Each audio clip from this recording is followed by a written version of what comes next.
করি যদিন খর তে ফারিকুন ফিল জান্নাতি ওয়া ফারিকুন ফিস সাঈর।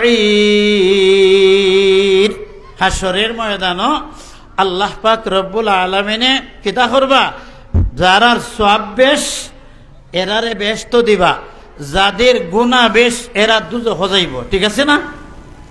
তে আপনারা ছোট্ট মোট্ট দুইটা আমল হয়, আশা করবো আপনারা এগুলা আমল করিবা। ঠিক না নি?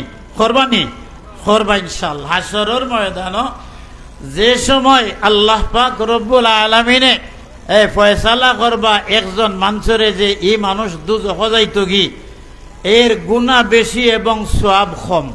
তে কোরআন শরীফের ভাষায় যার গুনাহ বেশি এ দুজখ যাইত, আর যার সওয়াব বেশি হে বেহেশত যাইত। তখন একজন মানুষের গুনাহ বেশি সওয়াব কম, এখন তে দুজখ যাইত। এখন হে দেখব অত সুন্দর চেহারাওয়ালা একজন মানুষ তার সামনে আয়া কইরা, মা এত সুন্দর চেহারা একজন মানুষ, হে কইব মা রাআইতু আহসানা মিনকা, আমি তো এত সুন্দর চেহারাওয়ালা মানুষ আমার জিন্দেগিতে কোনোদিন দেখি নাই। সুবহানাল্লাহ। উনি জবাব দিবেন, আনা মুহাম্মাদুর রাসূলুল্লাহ সাল্লাল্লাহু আলাইহি ওয়াসাল্লাম, আমি তোমার শেষ নবী, প্রিয় নবী মুহাম্মাদুর রাসূলুল্লাহ সাল্লাল্লাহু আলাইহি ওয়াসাল্লাম।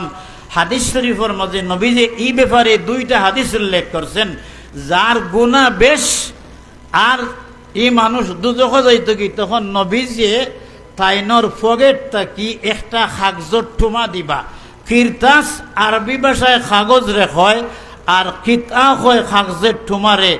নবীজির ফগেটটা কি একটা কাগজত ঠুমা দিবা, ও বেটার যার গুনাহ বেশি আর সওয়াব কম।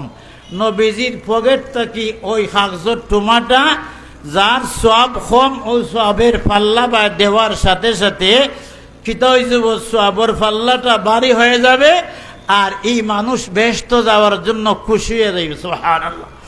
তানরে প্রশ্ন করবা, এই কাগজ কিতা লেখা আছিল, ওই ব্যাপারে একটা কথা আছে, তোমার বিজির এই কাগজ তোমা দি দিয়েছেন সওয়াবের পাল্লা ভাই, সাথে সাথে সওয়াবের পাল্লা ভারী হয়েছে, এই মানুষ বেহেশতে যাবে।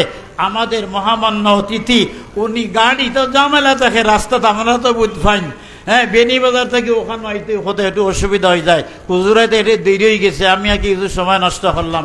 এখন হজরত আপনাদের সম্মুখে আসরের আগ পর্যন্ত বয়ান রাখবা, আপনারা কিছু সামনে আগাইয়া বই, আর হুজুরে বয়ান দিবা আসরের আগ পর্যন্ত। আমরা খান বরি শুমি, আমি যে কয়েকটা কথা কইলাম, আল্লাহ পাক রব্বুল আলামিন প্রত্যেকরে আমল করার তৌফিক দিতা।